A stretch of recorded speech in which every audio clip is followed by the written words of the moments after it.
Шыбындар бетінде жүргенде Марк ақырында жерде жатқан жерінен оянып, өлтіретін бас ауруымен тұрады. Қатты шошынған Марк орнынан тұрып, өте оғаш бөлмеде екенін түсінеді. Бөлме қабырғадағы шкаф пен төбедегі шамнан басқа бос тұр. Үлкен темір есік бұл жердің қойма екенін көрсетеді. Марк есікті ашуға тырысады, бірақ тұтқасы қозғалмайды. Сосын ол есікті соғып, достарына ашуын сұрайды. Телефонын пайдалануға тырысқанда сигнал жоқ екенін көреді. Шкафты да ашуға тырысады, бірақ құлып қозғалмайды және ішін көре алмайды. Шкафты иіскегенде шыбындар тағы мазалайды. Марк қауіпсіздік камераларын іздейді, бірақ ешқандайын таппайды.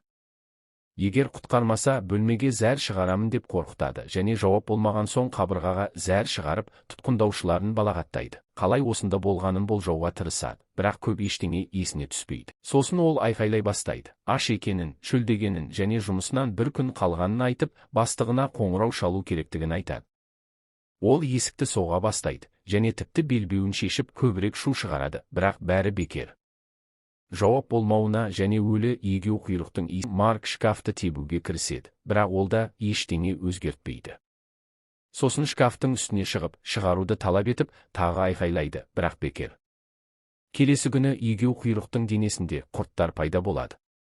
Марк тағы еденде ұйықтап, оянып қараса, ештеңе өзгермегенін көреді. Шөлге шыдай алмай, Марк аяқ киіміне зәр шығарып, оны ішіп, ылғалдануды шешеді. Оның дәмі жиіркенішті. Дымқыл аяқ киімін киіп, егеу құйрықты есікке тебеді. Сосын шамды ұрып, ішінде бірдеңе барын байқайды. Оны қаттырақ ұрып, құлатып, кілт табады. 2 газ баллонын және кейбір құралдарды табады. Алдымен Марк балғамен қашауды есікке қолданады. Ол бояуды бүлдіреді, бірақ металды тіпті оймайды. Келесіде баллондарды ашуға әуре болады, әйтеуір бір құрал көмектеседі.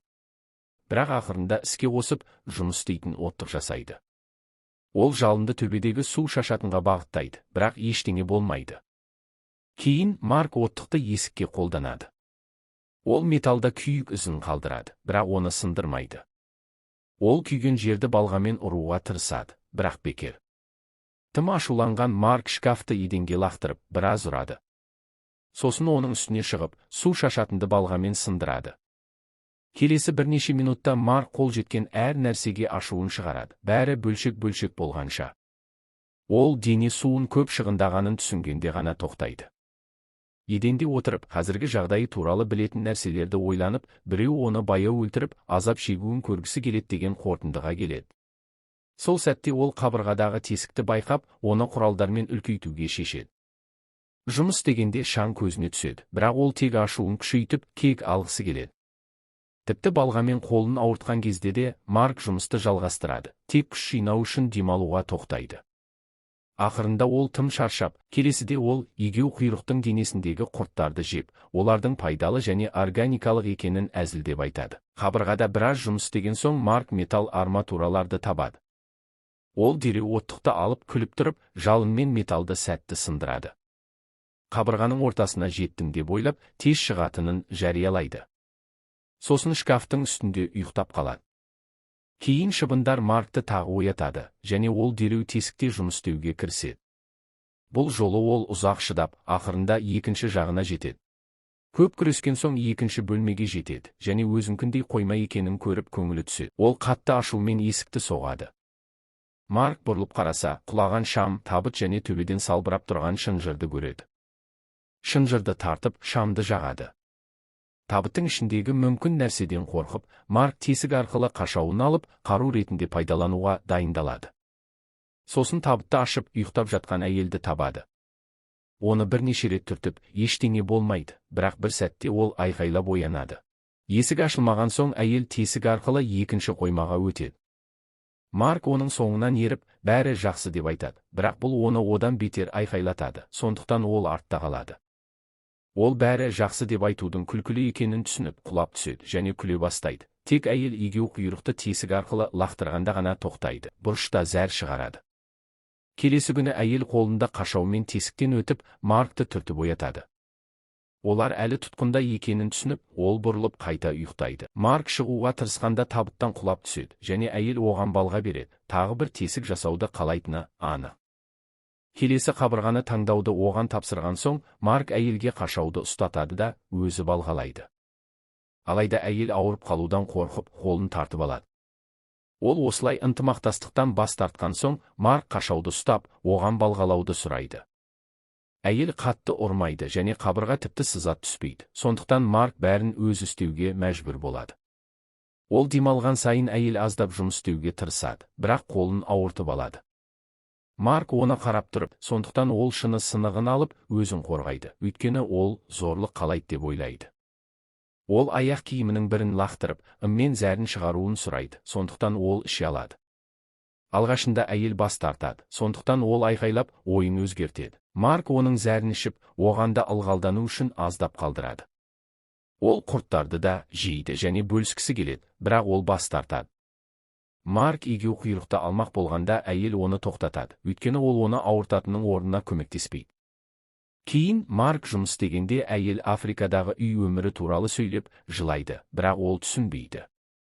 Оны алаңдату үшін Марк нашар ән айта бастайды, және әйел күледі. Ол қабырғаны соғып, ырғақты басқарады, және Марк сол ырғаққа балғалай бастайды. Бұл оны алаңдатып, қолын балғалап алады. Қанап тұрғанын байқаған әйел басындағы матадан үзіп, қолын байлайды. Енді Марк қашауды ұстап, оған балғалауды мәжбүр болады, бірақ ол өте баяу. Ол кездейсоқ қолын ұрып алады. Кенет есік тұтқасы қозғалады. Әйел оны ашуға жүгіреді. Марк оның соңынан еріп көреді, бірақ жұмыс істемейді. Ол есікті соғып, көмек сұрап айқайлайды және әйел жылайды. Бас тартпай, Марк қабырғаға қайтып, әйелге балғалауды бастатады. Сол сәтте есік тұтқасы тағы қозғалады, және әйел оны ашуға жүгіреді, бірақ әлі буданбайды. Ашулы Марк тұтқындаушыларын бір күні азаптап, өлтіремін деп қорқытады, сосын жұмысқа қайтады. Әйел балғалай бастағанда есік тұтқасы тағы қозғалады. Марк бұл тұзақ деп көрсетіп, елемеуді айтады. Олар балғалаған сайын тұтқа қозғалады, бірақ артқа қарамай артқа жүреді. Бұл жолы олар есікті ашып, келесі бөлмеге кіреді, ол да қойма. Мұнда ашық қабір, жазуы жоқ қызыл құлпытас және құлаған шамдар бар. Марк қабірді тексереді, бірақ ішінде ештеңе жоқ, сондықтан ол біз үшін деп ойлайды. Олар қабірдің ішінде қазуды жалғастырады, және әйел бұрылу амалы тағы жұмыс істейді деп үміттенеді. Алайда қазғанда есік өзгермейді. Көп сағат қазған соң Марк жеңіл қызбамен құлайды. Ол тұтқындаушыларына балағат айтып айқайлай бастайды, және олардың әйелді жеуін қалайма деп ойлайды. Әйел өлетін шығар деп ойлайды, бірақ Марк мұндай қорқынышты нәрсе жасамаймын деп ант береді және жылайды. Сосын әйел қолын тартып, қозғалмағанда шапалақпен ұрады. Марк тұруға күші жетпейді, сондықтан әйел оны теуіп, қолын тартып, тесіктен итеріп шығарады. Енді әйелдің кезегі, бірақ Марктан айырмашылығы ол тұтқындаушылардың орнына Құдайға айқайлайды. Сосын көз жасын Марктың аузына салып, ылғалдандырады. Шарасыздықтан ол Маркқа сөйлейді және олар еденде еркелеседі. Ақырында ашылғанда олар бұрылып, жәннатта екендерін көріп таң қалады. Олар Адам мен Хауа ана болып шығады, және көп ынтымақтастық пен күш-жігерден соң бақытқа құқық алған.